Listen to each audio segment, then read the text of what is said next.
मित्रांनो, मागच्या टॉपिकमध्ये बऱ्याच गोष्टी आपण जाणून घेण्याच्या दृष्टिकोनातून प्रयत्न केला आहेच, परंतु त्याचबरोबर या टॉपिकमध्ये देखील या इतिहासाबद्दल काही महत्त्वाच्या गोष्टी जाणून घेण्याच्या दृष्टिकोनातून आपण प्रयत्न करणार आहोत. स्वातंत्र्य काळातील इतिहास लेखनामध्ये आपण मार्क्सवादी इतिहास लेखनाबद्दल विचार करण्याचा प्रयत्न केला आहे. त्याच्यानंतर या टॉपिकमध्ये, आत्ताच्या टॉपिकमध्ये आपण वंचितांचा इतिहास मांडण्याच्या दृष्टिकोनातून प्रयत्न करणार आहोत. आता वंचितांच्या या इतिहासामध्ये तुमच्यासमोर फोटो जो दिसतोय विद्यार्थी मित्रांनो, 3 फोटो आहेत. त्यामध्ये महात्मा फुले, डॉक्टर बाबासाहेब आंबेडकर आणि ताराबाई शिंदे, की ज्यांनी या वंचित समाजासाठी सर्वतोपरीने कार्य केलेलं आपल्याला दिसून येत आहे. खऱ्या अर्थाने या वंचितांचा इतिहास जाणून घेत असताना याची सुरुवात जर पाहिली गेली इतिहासामध्ये, तर आंटोनियो ग्रामची हा एक इटालियन विचारवंत आहे, की ज्या विचारवंताने यामध्ये आपल्याला की वंचित म्हणजे नेमकं कोण आहे, आर्थिक दृष्टिकोनातून, सामाजिक दृष्टिकोनातून, सर्व दृष्टिकोनातून मागासलेला समाज म्हणजे वंचित, आणि या वंचितांच्या विकासाच्या दृष्टिकोनातून केला गेलेला हा प्रश्न. त्याच्यानंतर भारतामध्ये आल्यानंतर रणजित गुहा या भारतीय इतिहासकारांनी संपूर्ण लिखाणाच्या माध्यमातून, आपल्या लिखाणाच्या माध्यमातून या वंचितांवर आपली नजर टाकण्याच्या दृष्टिकोनातून किंवा लेखणी टाकण्याच्या दृष्टिकोनातून कायमस्वरूपी प्रयत्न केलेला आहे. त्याच्यानंतर आपल्याला माहितीच आहे, महात्मा फुले, डॉक्टर बाबासाहेब आंबेडकर यांचा मी नामोल्लेख करण्याचा प्रयत्न करेल, कारण की महात्मा फुले यांनी गुलामगिरी, शेतकऱ्यांचे असूल यासारखे महान ग्रंथ लिहिले, की ज्या ग्रंथाच्या माध्यमातून वंचित घटकांना, मागासलेल्या अस्पृश्य समाजाला न्याय देण्याच्या दृष्टिकोनातून प्रयत्न केला गेलेला आहे.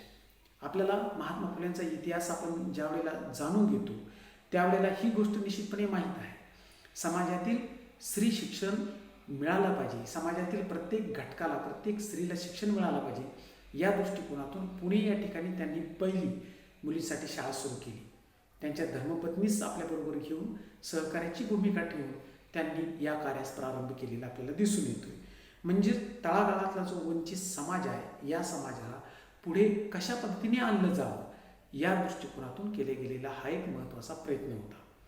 त्यानंतर एक महान विचारवंताबद्दल, की ज्यांनी संपूर्ण भारत देशाची राज्यघटना आपल्यासमोर मांडण्याचा प्रयत्न केला, लिहिण्याचा प्रयत्न केला, त्या महान थोर विभूतीविषयी मी बोलण्याचा प्रयत्न करेल, डॉक्टर बाबासाहेब आंबेडकरांसंदर्भात. डॉक्टर बाबासाहेब आंबेडकरांनी काही महान ग्रंथ लिहिले, त्यातल्या 2 महान ग्रंथांचा मी नामोल्लेख करण्याचा प्रयत्न करेल. हू वेअर द शूद्राज, कोण शूद्र आहे, कोणता शूद्र आहे, कुठे शूद्र आहे, असे अनेक प्रश्न विचारून या ग्रंथाची निर्मिती केली गेलेली आहे.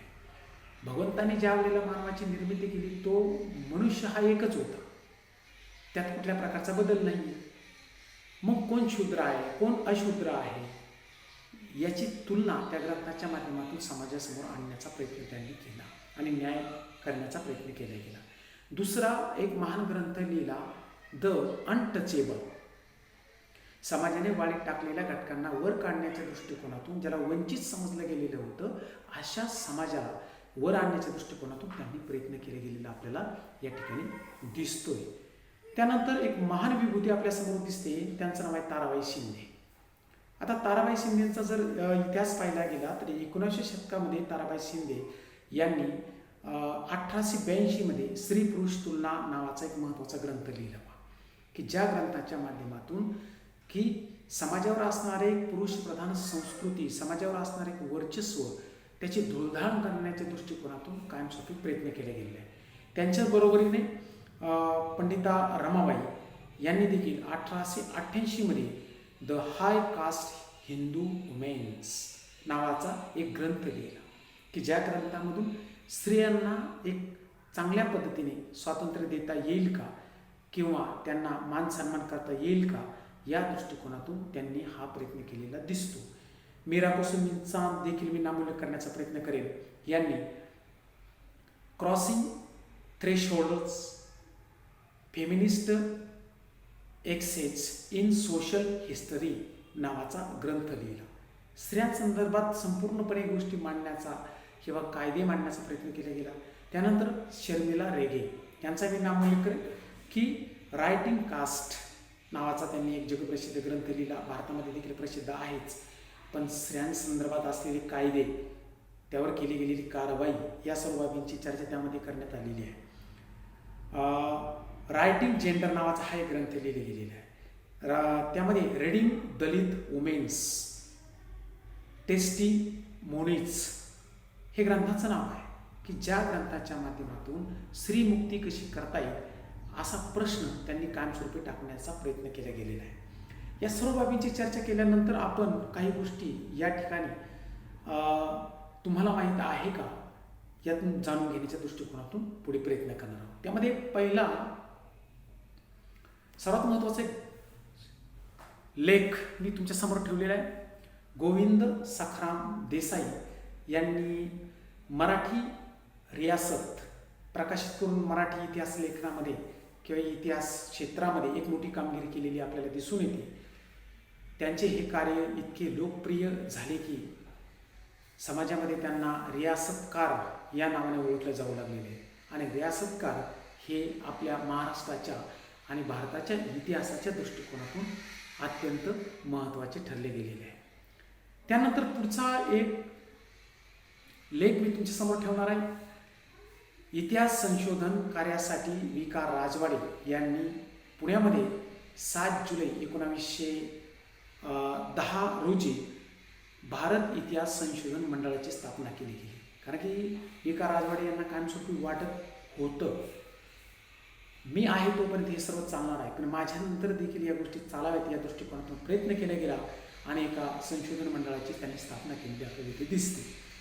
त्याच्यानंतर मानवी इतिहास काल व स्थल याची बद्ध झालेल्या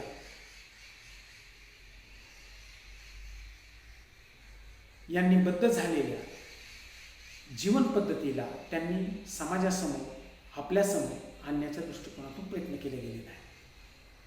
कोणत्याही प्रसंगी वर्णन द्यावयाचे म्हटले म्हणजे त्या प्रसंगाच्या परिष्कार विशिष्ट कालावर व विशिष्ट स्थलांवर पसरवून दाखवला पाहिजे, ही गोष्ट त्यांनी समाजासमोर आणण्याच्या दृष्टिकोनातून प्रयत्न केले गेलेले आहे.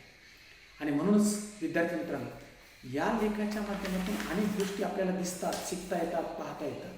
काल, स्थल, व्यक्ती त्रयींची जी सांगड, तिलाच प्रसंग व ऐतिहासिक प्रसंग ही संज्ञा त्यांनी मांडण्याचा यामधून प्रयत्न केला गेलेला आहे असं आपल्याला दिसते. त्यानंतरचा एक महत्त्वाचा मुद्दा आपण जाणून घेण्याच्या दृष्टिकोनातून प्रयत्न करूया. The rise of the Maratha power हा ग्रंथ न्यायमूर्ती महादेव गोविंद रानडे यांनी लिहिलेला आहे. आणि सत्तेच्या उदयाची पार्श्वभूमी सविस्तरपणे या ग्रंथाच्या माध्यमातून आपल्यासमोर आणण्याच्या दृष्टिकोनातून प्रयत्न केले गेलेले आहे.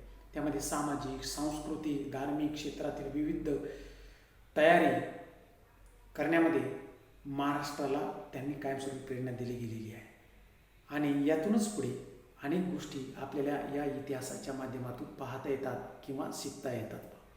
आणि म्हणून विद्यार्थी मित्रांनो, या सर्व बाबींची चर्चा करताना किंवा आपण ज्या वेळेला करण्याचा प्रयत्न करतो त्यावेळेला अनेक गोष्टी यामधून शिकतोय, अनेक गोष्टी आपल्याला दिसतात, पाहता येतात. आणि म्हणून हे सर्व पाहत असताना किंवा या जाणून घेत असताना आपल्याला सर्वस्वी अभ्यास करणं किंवा जाणून घेणं हे सर्वात महत्त्वाचं आहे. त्यानंतर पुढचा काळ जर पाहायला गेला तर अनेक इतिहासकार निर्माण झाले मध्ययुगीन कालखंडामध्ये, की उदाहरणार्थ अल्बेरुनी, त्याचबरोबर विविध ज्ञानशाखांचा भारतीय इतिहासाचा त्यांनी अभ्यास करण्याचा प्रयत्न केला गेला. तुझुकी, मासिर, मिन्हाज, इन सिराज यासारखे एक मुघल कालखंडामध्ये लेखक निर्माण होऊन गेले, की ज्या लेखकांनी आपल्यासमोर अनेक प्रकारच्या गोष्टी ठेवण्याच्या दृष्टिकोनातून प्रयत्न केले गेलेले आहे. सविस्तर संपूर्णपणे या सर्व बाबी जर पाहिल्या गेल्या तर खऱ्या अर्थाने भारतीय इतिहास जो आहे तो भारतीय इतिहास हा कुठे परंपरेमध्ये अडकलेला आपल्याला दिसतोय, पण तो सोडवण्याच्या दृष्टिकोनातून इतिहासकारांनी केले गेलेला प्रयत्न या टॉपिकमध्ये, या प्रकरणामध्ये आपल्याला करता येतो.